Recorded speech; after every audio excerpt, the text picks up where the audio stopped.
Estamos de volta para o segundo bloco do O Produtor Quer Saber. Hoje a discussão é sobre gestão das bacias hidrográficas com o gestor ambiental Bruno Vicente Marques.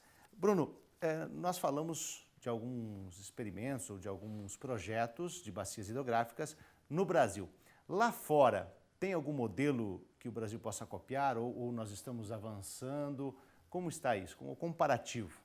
Sem dúvida que existem modelos que nós podemos copiar ou trazer uma semelhança, mas como a gente tinha dito, cada bacia hidrográfica, cada lugar tem sua particularidade, né? Nós temos exemplos em Nova York, por exemplo, que eles trabalham há muito tempo já com essa questão de bacia hidrográfica, e a questão da água lá em Nova York já tem um certo controle. A Austrália é um país que trabalha com um déficit hídrico muito grande, e tem apenas 1 ou 2 rios grandes que cortam o país todo, e a necessidade da agricultura sempre é suprida. Então, enfim, até mesmo as questões de rios que foram despoluídos, como na França, entre outros lugares. Então, as bacias hidrográficas, elas podem seguir algum modelo, mas o Brasil tem que procurar uma identidade sobre a questão da gestão das bacias hidrográficas das suas terras, dos seus territórios. Agora, então, a gente tem que criar, né? Porque são tantos biomas dentro do Brasil, um Brasil tropical em relação a isso. Alguns projetos começaram há mais de 2 décadas, né? E estão ainda nesse processo. Agora, como a agricultura, então, pode auxiliar na gestão e na sustentabilidade desses projetos de bacias hidrográficas? Pois bem, a agricultura talvez seja a única atividade produtiva que pode realmente trazer uma concepção de construção de ambientes. Em comparação com as outras, você sempre tem uma extração de matéria-prima e ela vai gerar um produto final que, consequentemente, vai trazer alguns impactos negativos. A agricultura, por trabalhar nessa questão desse sistema que depende muito dos recursos naturais, ela precisa trabalhar com o conceito de construção de ambientes produtivos, né? O produtor rural precisa entender efetivamente que o grande produto dele são solos produtivos, são solos conservados. São ambientes que infiltram água, são ambientes que não têm escorrimento superficial.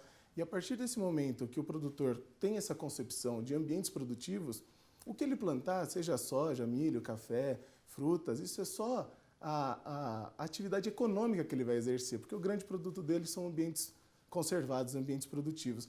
E dentro dessa concepção, a maior parte da agricultura, ela vai trazer essa longevidade para a bacia hidrográfica. Com ambientes consolidados, a gente não tem impactos ambientais. Então, quando a gente chega no final do rio, a nossa água continua pura, limpa, cristalina, do jeito que ela deveria ser. E aí a agricultura realmente será o grande agente de conservação, de preservação e de trazer essa qualidade ambiental para as bacias hidrográficas do nosso país. Independente do bioma, a ideia de conservação do bioma ou do ecossistema, enfim, a ideia de conservação ela tem que estar inserida em todas as atividades dentro de uma propriedade agrícola. O novo Código Florestal trouxe essa perspectiva, o CAR, então estamos evoluindo dessa sustentabilidade, né, Bruno? Agora, quais são as oportunidades de desenvolvimento socioeconômico que o modelo de gestão por bacias hidrográficas ele pode trazer, então? Então, como a bacia hidrográfica é um conjunto de elementos, um conjunto de ações e atores que estão ali inseridos, a gestão da bacia hidrográfica em si, ela traz grandes oportunidades, principalmente de empreendedorismo. Se nós pensarmos que a bacia hidrográfica ela precisa trazer uma autossuficiência, ou seja, a gente trabalhar efetivamente com as pessoas que estão dentro da bacia hidrográfica, aquelas pessoas que estão inseridas são elas que mais entendem do ambiente que elas estão. E elas precisam trazer essa autogestão, esse autocontrole para a bacia hidrográfica. Então, se nós temos, por exemplo, uma bacia hidrográfica, a gente pode até pensar que isso é uma ação mais para o futuro, mas isso já está acontecendo. Uma bacia hidrográfica autossuficiente em energia, uma bacia hidrográfica autossuficiente na geração dos seus próprios insumos. Então, essas pessoas que estão dentro da bacia hidrográfica vão se apoderar da bacia hidrográfica. E aí nós temos grandes oportunidades de crescimento local. E aí a gente foge um pouco desse modelo de desenvolvimento que ele é extrativista. Nós passamos a trazer um modelo de desenvolvimento construtivista, onde a bacia hidrográfica é o principal agente de transformação dessa mudança. Quer dizer, está acontecendo isso de fato, essa conscientização, que ela já vem de alguns anos, essa gestão, essa aplicação na prática, os resultados quando eles vão aparecendo, a comunidade, os produtores, eles dão esse feedback, eles dão esse retorno em relação a isso? Sem dúvida, sem dúvida. Nós trabalhamos hoje com com um projeto chamado Fazenda de Precisão, nessa região de Goiás, e nas fazendas que nós inserimos, já tem pelo menos uns 5 anos que nós estamos trabalhando com afinco, e a rentabilidade dessa fazenda produtiva, ela exponencialmente ela aumentou, apenas com esses ajustes que eu comentei com você, na concepção de construção de ambientes produtivos. Então nós temos, e ela é apenas um agente dentro da bacia hidrográfica. Se nós tivermos todos os agentes dentro da bacia hidrográfica trazendo essa concepção de ambientes produtivos e da construção, da sustentabilidade das pessoas, com a variável ambiental inserida no seu cotidiano, nós traremos uma rentabilidade econômica para toda a bacia hidrográfica. Então ela tem todo um potencial de ser autossustentável. Ela transforma a comunidade? Sem dúvida. Isso é perceptível? É perceptível, é perceptível. Nós temos que... talvez a gente não tenha um exemplo claro de uma bacia hidrográfica totalmente com a população empoderada por essa bacia hidrográfica, mas num futuro, e eu acredito que num futuro muito próximo, nós vamos ter essa concepção e as bacias hidrográficas vão trazer essa mudança social, socioeconômica, enfim.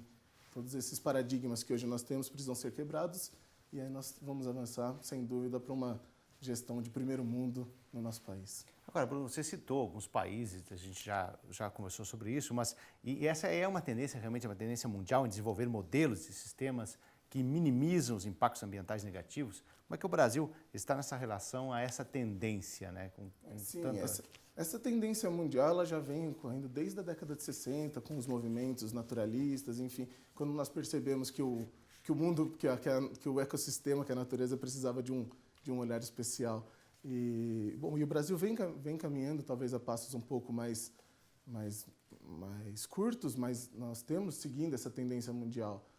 Então, como foi citado, os Estados Unidos, a Europa, enfim, eles já vêm trabalhando há muito tempo com essas questões, mas ainda assim também existe uma defasagem sobre a evolução, porque nós temos setores de interesse da sociedade que às vezes a gente tem essa impressão, e ela é verdadeira, que bloqueiam esse tipo de evolução. Mas o Brasil vem caminhando muito.